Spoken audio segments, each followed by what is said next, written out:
Oke, bismillahirrahmanirrahim. Assalamualaikum dan selamat pagi.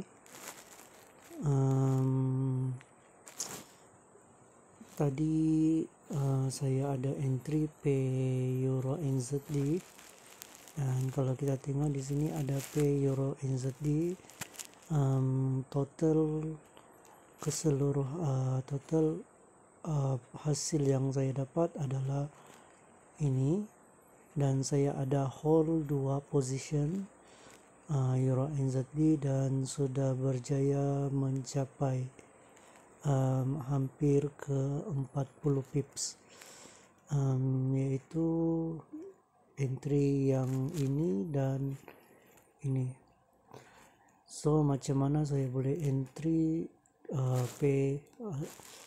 currency Euro NZD ini?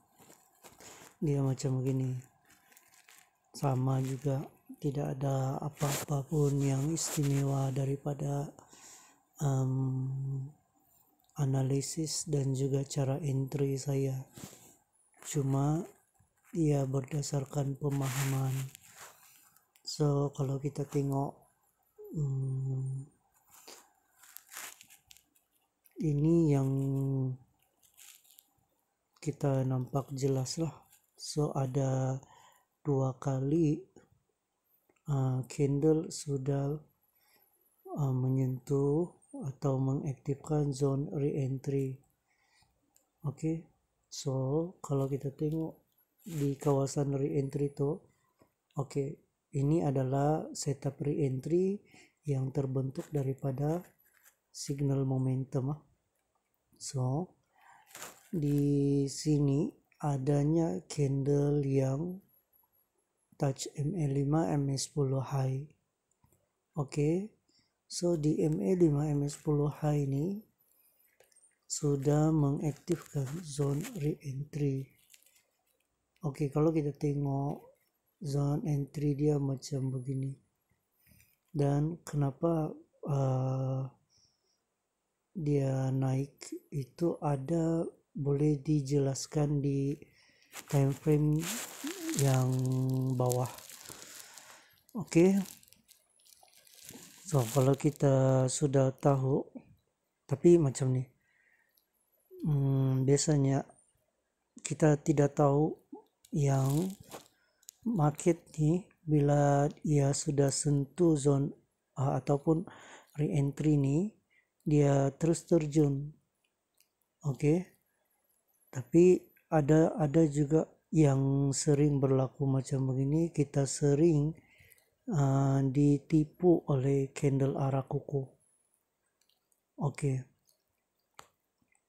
Biasanya saya akan melihat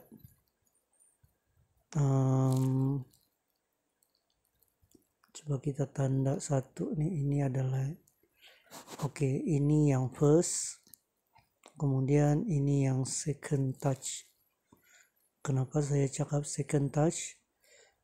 Price ataupun candle sudah sentuh MA5 MA10 high dan terjun, kemudian ia terjun sampai ke MA5 MA10 low. Selepas itu candle naik semula. Kenapa berlaku begitu? So kita boleh tengok di time frame yang lebih kecil. Macam yang saya cakap sebelum video-video sebelum ini, apabila candle sudah berjaya naik sampai ke top, dia boleh jadi ada kalanya market akan terus terjun. Tapi kalau dalam case ini market turun membentuk arah dan naik. Sebenarnya macam begini ya, walaupun di sini arah, tapi kalau kita lihat di belakang ataupun candle sebelum itu, price naik sehingga ke atas ini, walaupun kita nampak sebagai ekstrim, TP sebaik-baiknya adalah di MA5 MA10 low, sebab ini ada ekstrim dan ada TP wajib. Dan kalau kita terbalikkan ataupun kalau kita gunakan, kita jadikan kenaikan ini adalah sebuah momentum atau kenaikan yang membentuk momentum, semestinya ini adalah kawasan-kawasan entry buy. Sebab apabila ada berlakunya momentum, pasti ia akan memberi re-entry. Oke. Dia pasti akan memberi re-entry.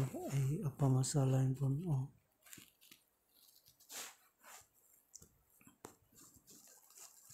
So ini adalah kawasan-kawasan re-entry buy.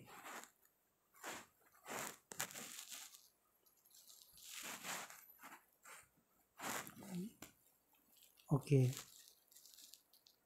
Jadi untuk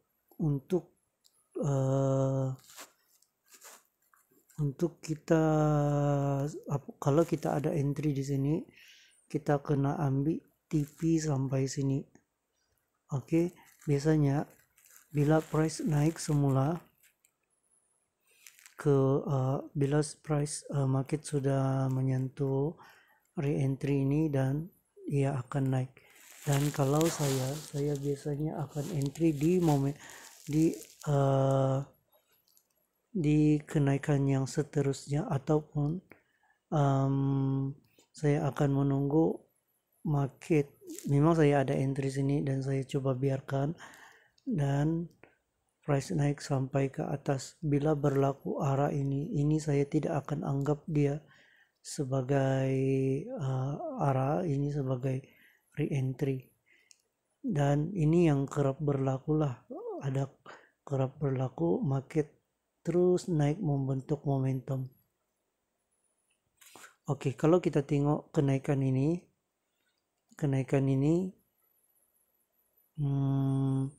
gimana mau cakap, kenaikan ini ia membentuk arah yang baru.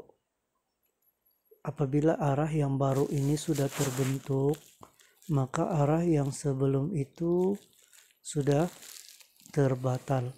Jadi ini yang menyebabkan pergerakan tersebut membawa kenaikan hingga ke top. So satu tips yang boleh saya bagi, jika kamu ada entry di kawasan sini dan kamu coba mau hold, sebaiknya jika price telah membentuk arah, kamu kena tunggu juga di MA5 MA10 high. Oke, di MA5 10 high inilah tempat entry. Dan biasanya jika ia membentuk satu candle momentum, sebaiknya walaupun candle momentum ini close di luar, kita kena tunggu juga candle seterusnya akan membentuk apa. Kalau ia berlaku seperti ini, terdapat candle yang reverse balik, ini sudah menunjukkan lengkap ciri-ciri sebagai ekstrim. Oke. Dan kenapa saya tanda dua garisan ini? Untuk memastikan yang dimana sepatutnya yang saya akan tambah entry. So kalau kita tengok antara dua kawasan tuh, kawasan bahagian sini dan juga sini, kita boleh cek di time frame bawah dia untuk kita tengok adakah ia masih boleh, adakah ia sesuai untuk kita entry atau tidak. Jadi kalau kita turun ke M5 menit, so kalau kita tengok di M5 menit nih,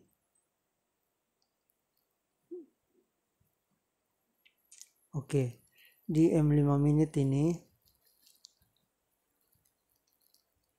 daripada sini saja pun kita sudah boleh entry dia. Oke. Kalau saya tengok di kawasan sini, di sini ada dominant candle. Oke, CRS dominan 1, candle induk dimatikan oleh 3, dan ini menjadi kawasan entry lah. Oke, ini menjadi kawasan entry. Kemudian terbentuknya arah kuku kenaikan ini adalah entry. So di sini ada beberapa entry lah, dan price turun sehingga ke bawah ini dan membentuk momentum. Selepas membentuk momentum, ia memberi re-entry. Re-entry ini tidak re-entry ini menyebabkan candle itu turun tapi tidak membentuk momentum. Ini yang menyebabkan candle-candle naik semula ke atas. So, bila berlaku keadaan seperti begini, sebaik-baiknya jika kamu mau tambah entry, kita boleh balik ke time frame M15. Di M15 pastikan entry kamu itu berada di kawasan antara candle-candle itu sudah bermain di antara atas daripada mid BB hingga ke top BB. Oke, ini adalah zone entry sell, dan kalau kita tengok pun ini adalah peak yang sebelum, dan ini peak yang sebelum. So kita boleh tarik lah 10 pip. Oh, ini P apa nih? 10 ke 15. Oh, ini saja 15 pip. Mungkin kita boleh letak dalam 20 pip lah. Ini soal TP nih, ia bergantung kepada individu. Kalau macam saya tidak pernah letak, bukan TP, SL. Saya tidak pernah letak SL. Jadi apabila market sudah tidak membantu atau sudah melawan arah, seberapa banyak rugi pun saya akan cut loss untuk mengelakkan daripada kerugian kesemuanya, margin call lah. Oke. Jadi kalau tengok pun di kawasan kenaikan ini, nampakkah di sini boleh di sini tidak terdapatnya kalau di kawasan sini tidak terdapatnya apa-apa CRS hingga wujudnya candle engulfing, baru saya buka entry. Dan kenaikan itu walaupun dia naik di sini juga wujudnya candle engulfing, so di sini juga saya buka entry, sehinggalah terbentuknya arah kuku ini. Inilah yang akan menyebabkan pergerakan itu menurun. Oke. So ini penjelasan yang saya boleh bagi. Bentuk-bentuk dia tuh kita tidak boleh kenal pasti ya, keadaan dia macam mana apa semua. Yang penting kita tahu trend time frame lebih besar ke arah mana, dan kita hanya follow sahaja. Oke. Di belakang nih pun ada something lah yang kita boleh tengok di kawasan sini, tapi macam di kawasan sini ada apa?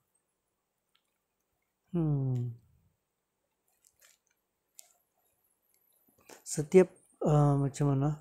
Setiap kenaikan dia nih, di mana kenaikan itu terhenti dan membuat penurunan, pasti di sebelah kiri ada sesuatu yang tersimpan di sana hingga menyebabkan kenaikan ini berakhir sampai di sini dan market terus terjun.